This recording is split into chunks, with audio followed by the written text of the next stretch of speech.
De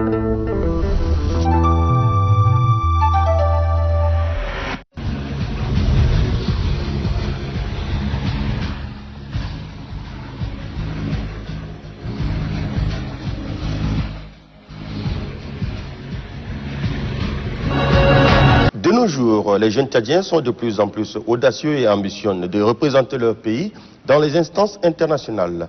Et réaliser ce rêve sans accompagnement digne de ce nom n'est pas du tout facile.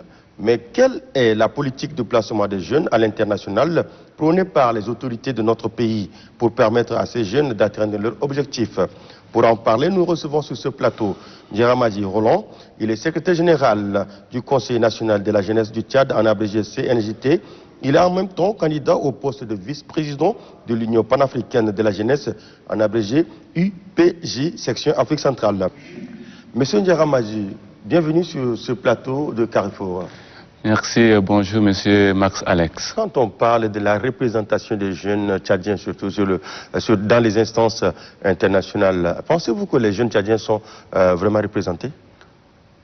Je pense que c'est un défi.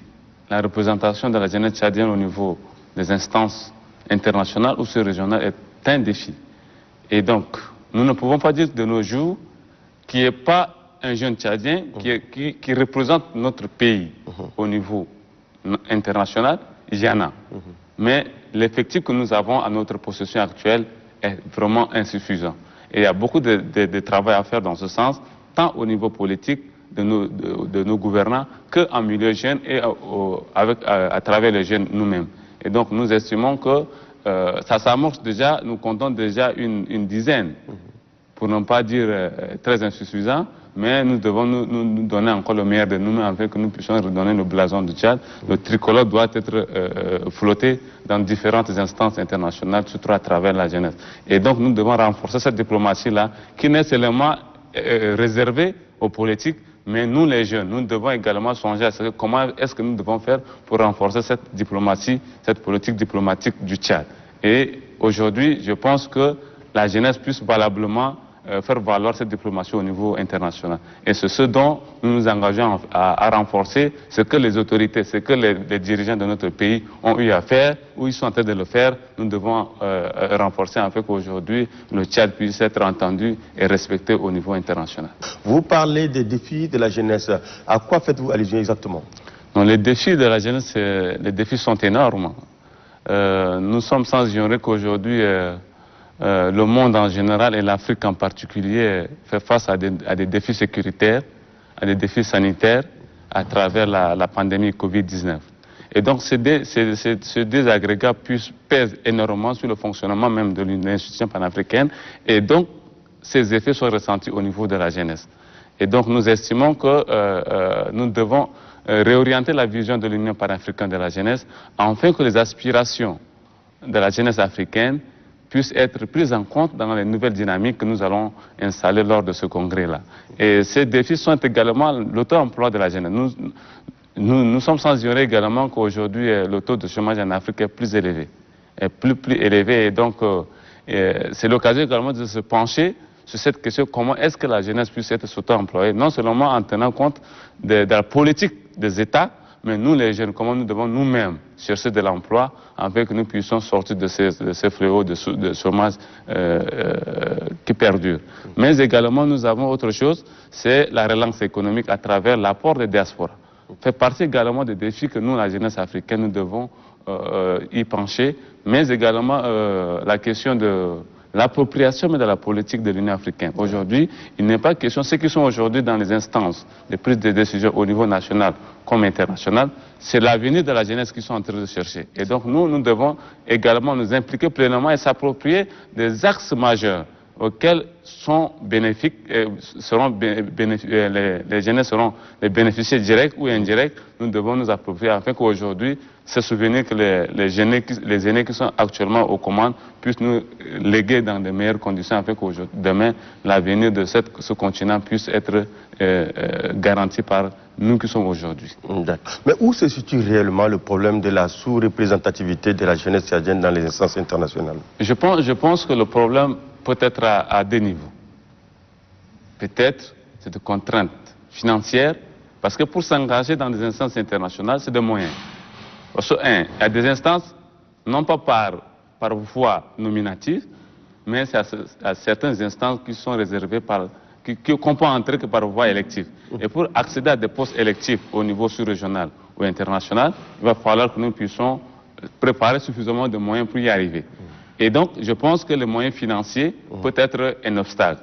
Autre obstacle également, c'est au niveau de nous-mêmes, la jeunesse. Nous devons oser. Et c'est peut-être ce manque de volonté également qui fait que la jeunesse tchadienne n'arrive pas à être suffisamment représentée au niveau international ou sous-régional. Et donc, il est question, aujourd'hui, la jeunesse doit s'engager à ce que demain, on puisse parler du Tchad partout ailleurs. Mais également, les dirigeants puissent mettre également les moyens à la disposition d'un jeune ou des jeunes qui ont cette ambition de faire valoir l'identité tchadienne au niveau international sous-régional. D'accord. Nous allons inviter nos téléspectateurs à suivre un élément de reportage et après quoi, nous allons revenir sur le plateau pour continuer notre débat.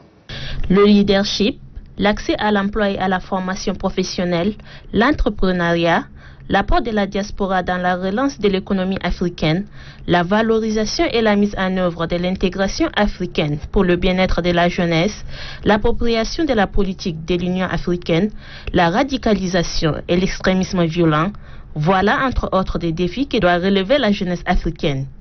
Défis qui appellent à la recherche des solutions pratiques. Participer en tant que jeune au développement sur tous les plans de son continent. C'est en fait, c'est là le panafricanisme. C'est aussi l'objectif assigné à l'UPJ, Union panafricaine de la jeunesse, une institution spécialisée de l'Union africaine, née en 2006 à Banjul, en prélude de la conférence des chefs d'État et de gouvernement de l'Union africaine. Pour rappel, l'UPJ est l'issue du mouvement panafricain de la jeunesse, MPJ. Le Conseil national de la jeunesse du Tchad, en sa qualité de membre, ne souhaite pas rester en marge de cette plateforme continentale. En proposant son candidat au poste de vice-président de la dite Union pour le compte d'Afrique centrale, le Tchad entend imposer son leadership au niveau continental, a souligné le porte-parole du CNJT, Asdim Beldoum, lors de son point de presse présentant la candidature du jeune Dieramadi Roland, actuel SG du CNJT. Autrement dit, à travers cette candidature, le Tchad souhaite gommer son image connue de ses voisins comme pays de guerre. Avec cette candidature encore, la jeunesse entend contribuer à la vision commune d'une Afrique qui se cherche par tous les moyens à sortir du sous-développement. Cependant, peut-on affirmer que le Tchad est suffisamment outillé pour pouvoir remporter cette élection? Dispose-t-il des chances à ses côtés pour briguer ses mandats? Ou encore, est-ce que la jeunesse tchadienne comprend-elle la portée de cette élection? Voilà autant d'interrogations qui heurtent nos sensibilités. Pour notre part, la jeunesse tchadienne mériterait mieux d'être représentée à cette instance internationale pour deux grandes raisons, à savoir l'accession du feu maréchal Idriss Déby Itno au poste de présidence de l'Union africaine en 2016, qui a ouvert le chemin au leadership tchadien, et l'engagement du Tchad en matière de sécurité transfrontalière et surtout la position qu'occupent actuellement certains aînés en matière de leadership continental. Voilà autant d'atouts qui pourraient donner la chance à la jeunesse du Tchad de gagner cette élection. En tout état de cause, dans un monde en plein changement marqué par les grands mots de tout genre, où la tendance est à la convergence des synergies d'action pour y faire face, le leadership jeune paraît important. Merci pour cet élément. Monsieur Dieramadi, vous visez le poste de vice-président de l'UPJ. Dites-nous, qu'est-ce qui a motivé votre candidature? Je pense que c'est une très belle question. La motivation, c'est à divers niveaux et variés. À divers niveaux, en ce sens que je suis un jeune Tchadien africain. Je suis également le secrétaire général du Conseil national de la jeunesse, qui est membre de droit au niveau de l'Union panafricaine de la jeunesse. À un certain niveau, à un certain moment, nous avons constaté que notre institution continentale rencontre d'énormes difficultés. Sa redynamisation pose problème. Et ça fait qu'aujourd'hui, l'UPJ et l'Union africaine, qui est une instance de tutelle, il y a un climat qui se dégradent. Et nous nous sommes dit, en tant que jeunes, membres de droit de cette institution, nous devons nous engager afin que demain, nous puissions restaurer cette confiance au niveau continental, mais également redynamiser cette institution qui serait la porte-parole de la jeunesse africaine. La seconde motivation est que nous avons constaté, comme nous l'avons déjà tantôt soulevé, l'insuffisance de l'implication des jeunes tchadiens à des différentes instances internationales sous-régionales. Et donc je me suis dit, en tant qu'un jeune, quelle serait ma contribution afin qu'aujourd'hui, demain, on puisse parler de la jeunesse tchadienne et du Tchad. Et c'est comme ça que j'ai dit, il va falloir que je puisse vraiment me nourrir de cette ambition, m'engager dans cette voie, afin que je puisse donner le peu que j'ai comme expérience, comme compétence à la construction de cette institution et donc de l'avenir de notre continent. Mais également, autre aspect, c'est que la motivation, c'est, nous sommes sans ignorer que notre pays a contribué énormément sur la chaîne diplomatique, continentale et internationale. Et bien sûr, cette diplomatie a été renforcée par les plus hauts de notre pays. Et comme nous l'avons dit tantôt, il n'est pas question que nous puissions, nous les jeunes, nous puissions regarder nos dirigeants, puissent toiletter l'image du Tchad, mais nous devons contribuer. Parce que nous avons dit, notre diplomatie a été véritablement renforcée à travers le défunt maréchal du Tchad, auquel, grâce à lui aujourd'hui, le Tchad est respecté dans la sous-région et au niveau africain. Cette même dynamique est en train d'être mise en œuvre ou réalisée davantage par les autorités de la transition. Et donc, moi, en tant que jeune, je me suis dit, il va falloir que je puisse m'y engager, mais en m'engageant, je pense que les autres jeunes tchadiens puissent également m'appuyer. Et donc, ça serait un appui collectif de la jeunesse tchadienne au renforcement de la diplomatie tchadienne. Voilà pourquoi je me suis engagé, et voilà la raison et les motivations pourquoi nous voulons y arriver, et nous espérons que nous allons y arriver. D'accord. Mais quand il y a des postes comme ça, beaucoup de pays envoient leurs candidats. Et quelles sont les stratégies que vous voulez adopter pour pouvoir remporter ces élections? Je pense que notre équipe de campagne est entourée d'abord par des jeunes qui ont l'expérience au niveau sous-régional continental. Nous avons dans notre équipe de campagne des jeunes qui siègent actuellement au niveau de l'Union, dans des institutions de l'Union africaine. Et donc, leur expérience seront au service de notre candidature. C'est une des stratégies. Ouais.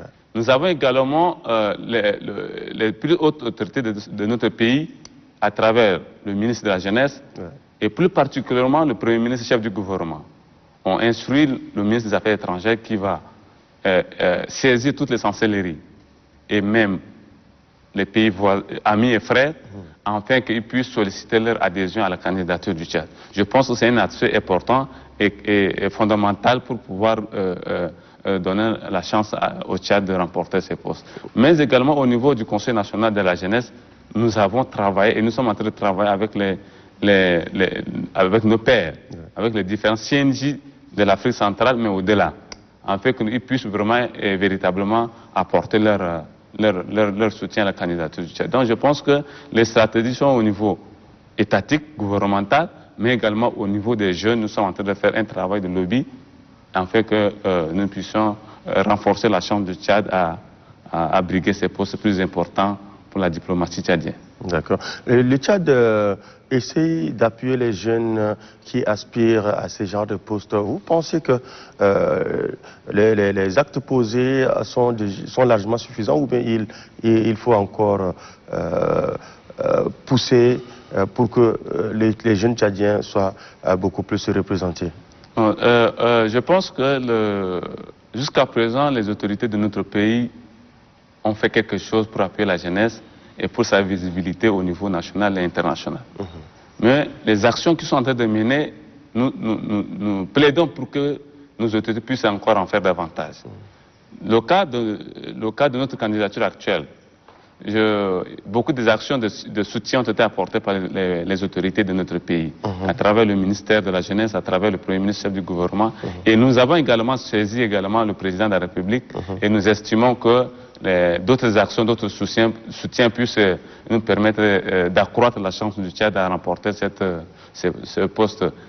Nous avons également un soutien, il faut le connaître, mais nous sollicitons encore davantage, afin que nous puissions maximiser notre chance à ce niveau. Et je sais qu'au niveau, il y a beaucoup de contours au niveau de ce congrès-là, comment accéder à ces postes. C'est les moyens financiers qui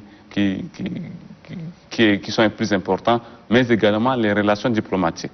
Et donc je pense que nos autorités sont en train de le faire et nous suggérons, nous plaidons afin qu'ils puissent faire davantage pour effectivement le 16 ou le 16 novembre, la délégation tchadienne qui ira là-bas puisse rentrer avec cette victoire pour honorer tout le peuple tchadien. D'accord, mais en termes de retombées, quelles sont les retombées que ce poste peut pourvoir ou bien pour permettre à la jeunesse tchadienne d'avoir? Je pense que c'est une très belle question. Cette question, ce n'est pas seulement vous qui le posez, mais même un citoyen lambda n'a cessé de nous poser. Quel serait le retour, les retombées? Et bien évidemment, nous avons visé des objectifs. Non seulement que nous puissions arracher le poste de vice-président Afrique centrale, mais nous voulons également abriter le siège de cette institution. Et donc, dès lors que nous arrivons à convaincre nos pairs et que ce siège, le Tchad puisse abriter le siège, il y a des avantages. Nous aurons d'abord à employer au moins 10 personnes. Et donc, naturellement, c'est le jeune Tchadien qui sera employé. Mais également, comme nous l'avons évoqué bien si haut, c'est l'intérêt diplomatique. Aujourd'hui, si le Tchad arrive à placer les jeunes compétents à différents niveaux des instances internationales, je pense que c'est l'avenir du Tchad qui est en train de se dessiner et qui est en train de se construire. Et donc la visibilité du Tchad ne sera pas vue au niveau, plus haut niveau possible, mais également au niveau de la jeunesse. Et donc, au niveau de la jeunesse, nous allons renforcer nos relations d'amitié, de fraternité. Et donc, demain, c'est nous là qui nous allons revenir sur la scène politique et au niveau continental. Et donc, sur le Tchad, l'avenir du Tchad qui est en train de construire. Donc, je pense que nous avons vraiment double intérêt diplomatique et même à travers l'emploi, la main-d'œuvre que nous allons employer localement. D'accord. Je vais vous inviter à suivre deux témoignages, des jeunes qui ont déjà eu cette chance de représenter le Tchad dans les instances internationales. Et après quoi, on viendra pour clore notre plateau. Les remarques que nous pouvons faire, les jeunes font de plus en plus des efforts. C'est vrai qu'au Tchad, je ne sais pas si c'est un problème de culture, si c'est un problème d'ouverture au reste du monde. Nous avons beaucoup de contributions à donner, mais en ce qui concerne la représentation de la jeunesse, je peux même dire qu'on est les derniers. Or, ces derniers moments, je pense qu'avec les brassages des jeunes avec les autres jeunes africains, les différentes rencontres que les jeunes ont l'opportunité d'avoir, les différentes structures que les uns et les autres dirigent, les réseautages et tout, les jeunes s'ouvrent de plus en plus au monde extérieur, aux instances panafricaines, internationales, sous-régionales. Et il faut aussi noter que ces derniers temps, la diplomatie tchadienne vis-à-vis de l'extérieur, elle s'améliore de plus en plus.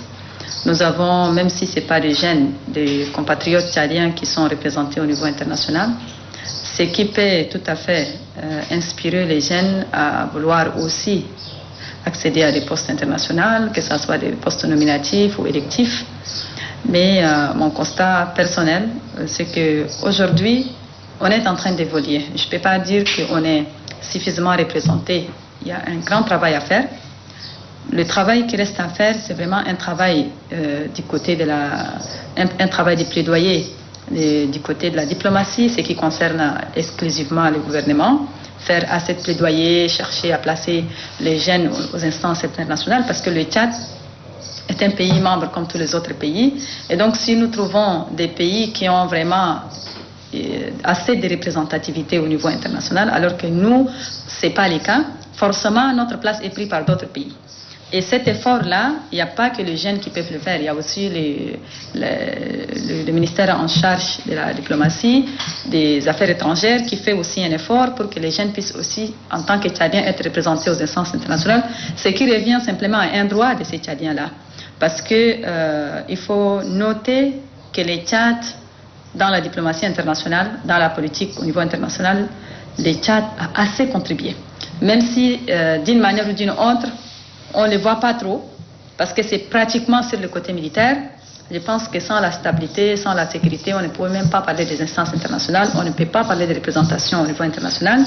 Donc, je pense que la valorisation de la contribution des Tchad au niveau international doit être vue de cette manière comme une contribution importante. Et donc, en contrepartie, les Tchad doivent aussi réclamer tout ce qui lui revient comme place au niveau. C'est comme ça que ça marche. On ne peut pas donner des gens des cadeaux, ça ne marche pas. C'est à nous de réclamer, c'est à nous d'identifier, c'est à nous de chercher à être placés, c'est à nous de chercher à compatir. La plupart des temps, ce n'est pas aussi des nominations, c'est des élections. Et si les jeunes n'identifient pas, si les jeunes ne cherchent pas, si le gouvernement ne fait pas de plaidoyer, les jeunes vont rester vraiment derniers. Je vais vraiment être positif. Ça marche, ça évolue, mais il faut doubler les efforts. Et du côté des jeunes et du côté de l'État. En chaque élection, c'est la stratégie qui compte, c'est les combats qui comptent, c'est la vision qui compte, c'est les programmes qu'on présente qui comptent, c'est aussi le réseautage et la campagne qu'on fait avec.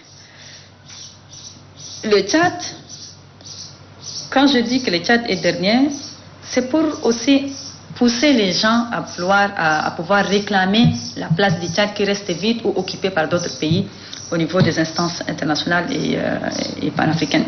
La candidature de notre compatriote au poste de vice-président Afrique centrale de l'Union panafricaine de la jeunesse est une opportunité à saisir. En réalité, il ne se porte pas candidat à son nom, ni au nom du Conseil national de la jeunesse, mais c'est au nom de tous les Tchadiens. Et donc ça devient de facto une candidature nationale.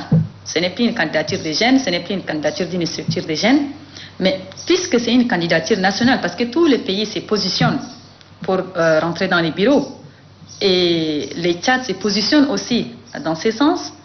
Je pense que cette candidature est la bienvenue, d'abord de un. De deux, connaissant les jeunes candidats, je pense qu'il a toutes les chances de réussir. De trois, le Tchad, dans cette instance panafricaine, elle n'a jamais été dans les bureaux exécutifs, à moins que je me trompe. On a toutes les chances de rentrer dans les bureaux parce qu'on n'a jamais été dans les bureaux exécutifs. Dites-nous, M. Ndiramadi, qu'est-ce que la population ou bien les citoyens lambda peuvent faire pour pouvoir vous accompagner dans ce processus? Je pense que la candidature de M. Ndiramadi n'est pas sa propre candidature, mais c'est la candidature du Tchad et donc du Tchadien. Ce combat doit mobiliser la synergie d'action. Et nous estimons que les Tchadiens, et plus particulièrement les jeunes et la politique, puissent s'embarquer dans ce bateau-là, afin que nous puissions arriver à la destination le 16 novembre.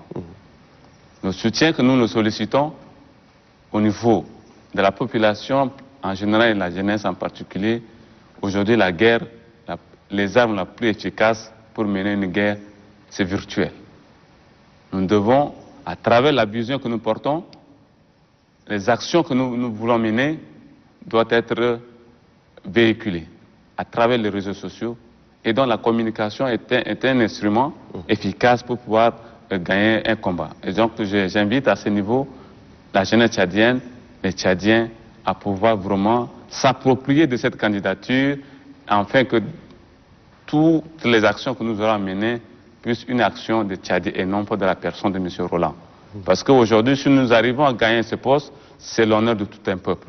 Cet honneur ne réside pas à la personne de M. Roland. Et donc, j'invite les Tchadiens à partager des informations, à diffuser tout ce que nous pouvons diffuser pour accroître la chance du Tchad à gagner ces postes.